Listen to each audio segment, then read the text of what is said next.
अब एक ऐसा हॉस्पिटल खुल गया जहां गरीबों का सस्ते दामों में फ्री इलाज किया जाता है। हम बात करें बुलंदशहर सिटी के काली नदी पुल के पास सीपी हॉस्पिटल की, जहां आपको मिलेंगी हर प्रकार की सुविधाएं 24/7। इस अस्पताल में टिपिकल डिलीवरी को भी नॉर्मल डिलीवरी में किया जाता है। इस अस्पताल में सभी प्रकार के ऑपरेशन किए जाते हैं। इसके साथ ही प्लास्टिक सर्जरी भी की जाती है। महिला संबंधित सभी बीमारियों का इलाज महिला डॉक्टर द्वारा सफलता पूर्वक किया जाता है। अस्पताल के एमडी डॉक्टर आजिफ ने बताया कि क्षेत्र में ज्यादातर लोग गरीब हैं, बड़े बड़े अस्पतालों में महंगे इलाज नहीं कर पाते। बस इसी को लेकर हमने इस क्षेत्र में हॉस्पिटल खोला है, जिससे गरीबों का कम दामों में इलाज हो सके और उसकी जान बचाई जा सके।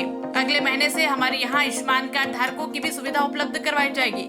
हमारे यहाँ स्पेशल फिजिशियन, सर्जन, गायकोनोलॉजिस्ट एवं बच्चों के डॉक्टर व हड्डी रोग विशेषज्ञ भी उपलब्ध है।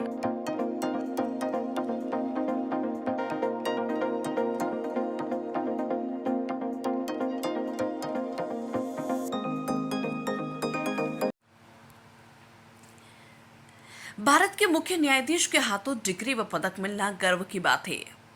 डॉक्टर राम मनोहर लोहिया राष्ट्रवादी विश्वविद्यालय का तीसरा दीक्षांत समारोह। लखनऊ में डॉक्टर राम मनोहर लोहिया राष्ट्रवादी विश्वविद्यालय लखनऊ में तीसरे दीक्षांत समारोह का आयोजन किया गया। विश्वविद्यालय के कुलपति महोदय ने इस अवसर पर सभी गणमान्य अतिथियों का हार्दिक स्वागत किया।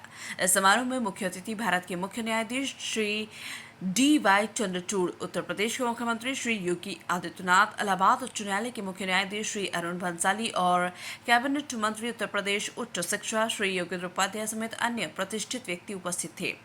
गोल्ड, सिल्वर और बेस्ट लॉ ऑफ टैक्सेशन में गोल्ड मेडल मिलने के बाद प्रियदर्शनी ने कहा कि मेरी शैक्षणिक यात्रा बिहार और गोरखपुर के साधारण परिवेश में शुरू हुई, जहां मैंने न्यायिक करियर शुरू करने की उत्कट आकांक्षा को पोषित किया।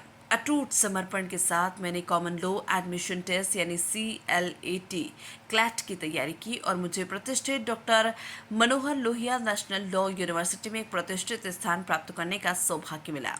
एक छोटे से शहर के मूल निवासी के रूप में मुझे शुरू में विश्वविद्यालय के महानगरीय वातावरण में ढलने में कठिनाई का सामना करना पड़ा, जहां विभिन्न पृष्ठभूमि के छात्र कानूनी अध्ययन करने के लिए एकत्रित होते थे। हालांकि मैं अपने विद्वान प्रोफेसरों और दयालु मित्रों से मार्गदर्शन और समर्थन प्राप्त करने के लिए बेहद भाग्यशाली थी, जिन्होंने मेरी शैक्षणिक यात्रा के दौरान दृढ़ता से मेरा साथ दिया। मेरा अल्मा मैटर यानी RMLNLU मेरे जीवन का सबसे परिवर्तनकारी और समृद्ध अनुभव रहा और मैं आज जो हूँ उसे गढ़ने के लिए इस प्रतिष्ठित संस्थान का हमेशा ऋणी रहूंगी। मुख्य न्यायाधीश श्री DY चंद्रचूड़ ने छात्रों को शुभकामनाएं दी और विधि के क्षेत्र में विश्वविद्यालय के योगदान की सराहना की।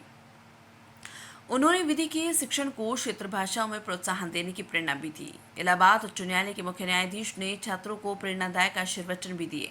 इसके पश्चात भारत के मुख्य न्यायाधीश श्री चंद्रचूड़ ने समारोह की औपचारिक शुरुआत की घोषणा की और विश्वविद्यालय के विभिन्न कार्यक्रमों में उत्कृष्ट प्रदर्शन करने वाले छात्रों को स्वर्ण पदक प्रदान किए।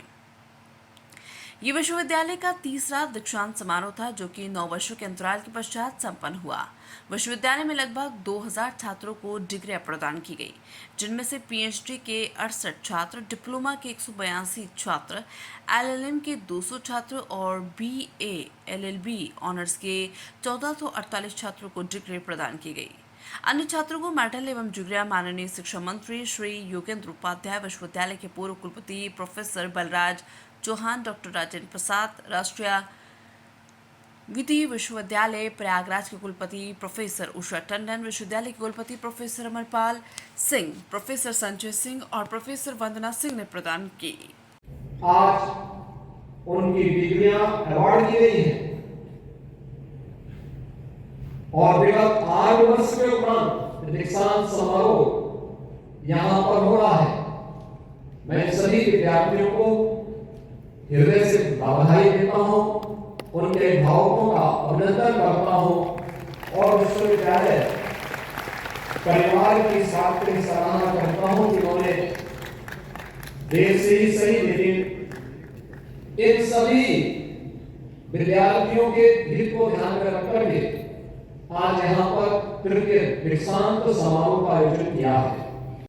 To remain true to our role as guardians of our transformative constitution, we continue to learn and unlearn to keep up with the ever-evolving social values. On today's occasion, I also wanted to share my thoughts on something that I've been thinking about for some time now. How can we make law and legal education accessible to millions of Indian citizens? हमारा देश विविधताओं का देश है, चाहे भाषा के आधार पर हो या फिर क्षेत्र के आधार पर। उत्तर प्रदेश में अलग अलग बोलियां हैं, डायलेक्ट्स हैं। जहां लखनऊ में हिंदुस्तानी सुनने को मिल जाती है, वहीं पूर्वी उत्तर प्रदेश में भोजपुरी भाषा का असर प्रभाव है। ऐसी स्थिति में मेरे मन में यह सवाल उठता है कि न्याय और संविधान के मूल्यों को जन जन तक कैसे पहुंचाया जाए। कानून क्षेत्र में अंग्रेजी भाषा पर जोर दिया जाता है। सुप्रीम कोर्ट और हाई कोर्ट के मामलों की सुनवाई अंग्रेजी भाषा में होती है। एक तरफ जहां जज और वकील अंग्रेजी भाषा को जानते हैं,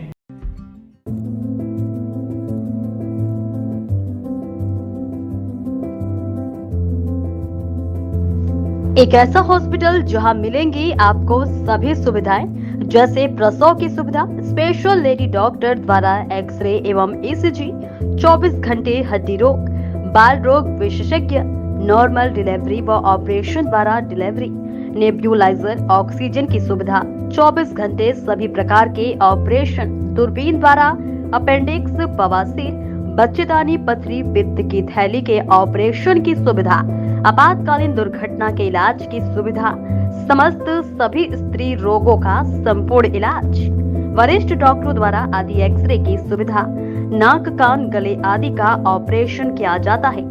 आयुष्मान कार्ड धारक को निःशुल्क इलाज की सुविधा भी उपलब्ध है। प्रत्येक बृहस्पतिवार को ओपीडी फ्री रहती है। हमारा पता है लल्ला बाबू चौराहा रोड निकट मुस्लिम इंटर कॉलेज, बुलंदशहर। तो देर ना करें, जल्द आए। Meerut lifeline multinational hospital.